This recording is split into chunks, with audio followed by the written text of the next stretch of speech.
And for the record, I don't wish jail on nobody. Let's listen what the prosecutor got to He's say. the one directing traffic. He is the one they're all afraid of. He's the one that's king slime. He's pulling the shots. He is the most dangerous of the 28, Judge. And I implore you not to grant him a bond. He is dangerous. The setup they've given to you is actually going to be less control, not more. If he gets a burner, Judge, and the court may know this, a lot of the communications that Mr. Williams is on FaceTime because it's not traceable, it's not trackable. And we know that to be their MO. He gets a burner, he gets in there, he runs his gang from inside, and he won't get that, and no one's going to throw his cell. Judge, I will also say that we have taken proffers from fellow gang members from Mr. Williams. Some are on this indictment, some are not. They have stated uniformly that Mr. Williams is dangerous. They are afraid of him, that if they cross him, he will kill them and their family. And they were very clear about that. The concerns that I have are some of the statements that he's made about the threats and to others, and that have been chronicled in particular in some of the predicate acts that have been stated for the court's consideration. Whether or not those acts, as Mr. Adams has pointed out, or because they have to be proven at trial, is a discussion for another day. But at this point in time, in the aggregate, those particular discussions, in particular, the proffer from the people that the state has talked to already, the group chat that from 2015 starting, anybody goes in the courtroom and tells God honest truth, they'll be fucking killed, pardon me for the language, and this threat is still being talked about. So that is of a concern. The concerns that this court has is danger to persons and threats to intimidate other witnesses and obstruct the administration of justice. So I have some concerns about the flight that I share with Judge Wolf also indicated, but and I'm not going to hold it against him that he is very successful and has significant means, but those two factors in particular, threats to persons in the community or pose a significant risk of intimidation of witnesses and otherwise obstructing the administration of justice. The court has considered a number of the predicate statements, and I've been in this music called hip hop for 38 years. And for the life of me, I don't understand why I have to testify the good that hip hop has done around the world.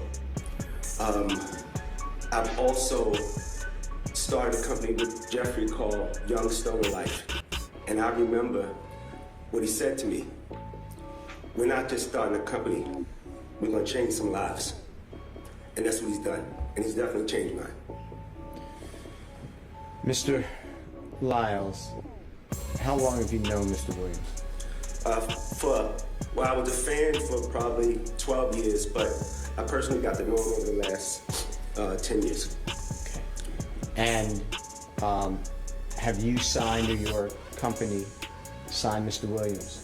Yes, he signed to us, and I hate to say that he signed to us because it's my partner, but we have two deals. One deal is a deal for him as an artist, solo artist, and the other deal is for Young Stoner Life. And I know this is personal, but financially, there's been testimony that if this trial, and I'm not saying the court would allow it, but if it doesn't take place for a year, there'd be over $1 million in expenses just for 24-hour security of police officers to ensure, off-duty police officers' second jobs to ensure Mr. Williams does not flee, does not get types of weapons, did not intimidate a witness, is not a danger to community or property in the community. Can he afford, from your personal knowledge and how much money he earns, can he afford that type of undertaking? Jeffrey can afford it, and I can afford it, so it will be paid for.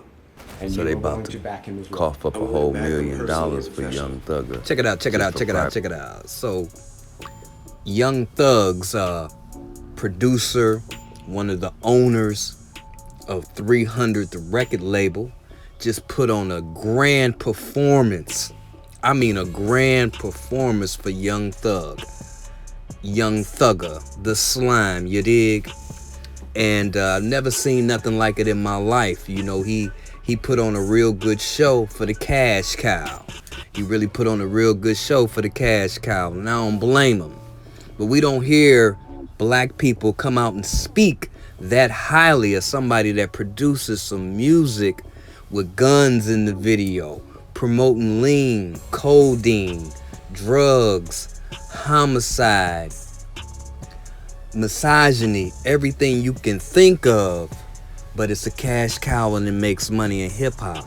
And hip-hop's been a death culture. He said he's been in the industry for 30 years. He was making money off hip-hop for 30 years. Not only did he come on the the culture's stand been and a speak death so culture highly for a very long of Young time. Thugger, So something else that, I find it kind of struck me ironic that he comes that on the he's tied stand and to him starts and to said that he cry was a for Young fan of Thugger. his Interesting, I might. before they got acquainted in business. Now, when I look at Young Thugger's music and I see some of the videos and the things that he portrays, it promotes a lot of violence. This guy seems like an upstanding guy, probably has his MBA, probably went to college. Seems like he's older than Young Thug, and he's telling the judge that he was a fan. I wonder if his children or his daughter is a fan of a young man that put a dress on for his cover album to promote the LBG community that's kind of spreading the propaganda all over the radio waves.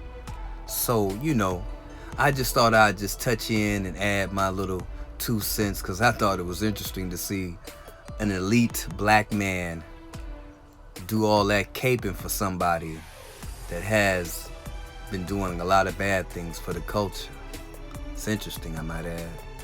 Thanks for watching. Don't forget to subscribe, like, and comment. Peace.